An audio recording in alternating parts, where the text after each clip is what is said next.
Do you agree with President Biden that the end state should be not only Russians out of Ukraine, but Putin gone from the Kremlin? Look, I understand why Joe Biden said that, and I understand there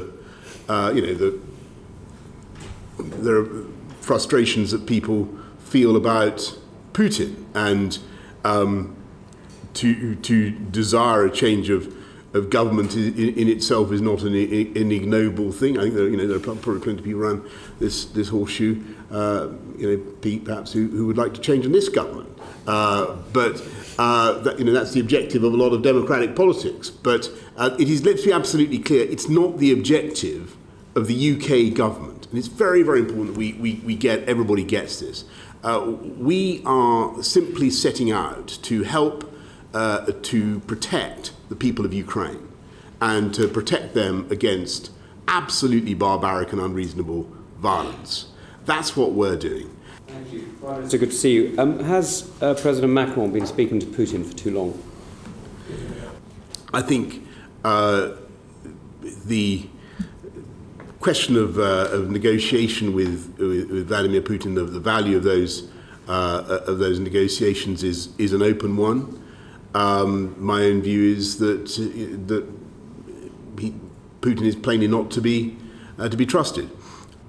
I certainly don't think that you could expect the G7 to lift sanctions simply because there's been a ceasefire in Ukraine, and that again goes straight into Putin's playbook.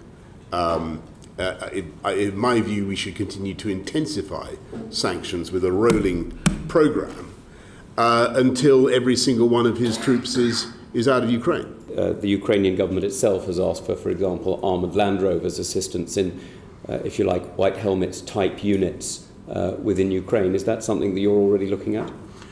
We're certainly looking at going up a gear now in our support for the Ukrainians as they defend themselves.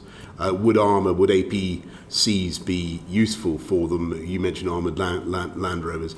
Armoured ambulances. We're certainly looking at that. If you are serviced with them, you're pretty much toast, aren't you? I mean, no Prime Minister could possibly survive being found of criminality for the very rules that Prime Minister set. You'd be finished if you got one. I've been, I hope, very frank with the House about where I think we've gone wrong, and the things that I regret, that I apologise for. But there is an ongoing investigation, and I understand the point you're making, Pete. But I'm going to camp pretty firmly on my position. I'm not saying anything which is about Mr. Toller answer any questions. No, I understand that, and look,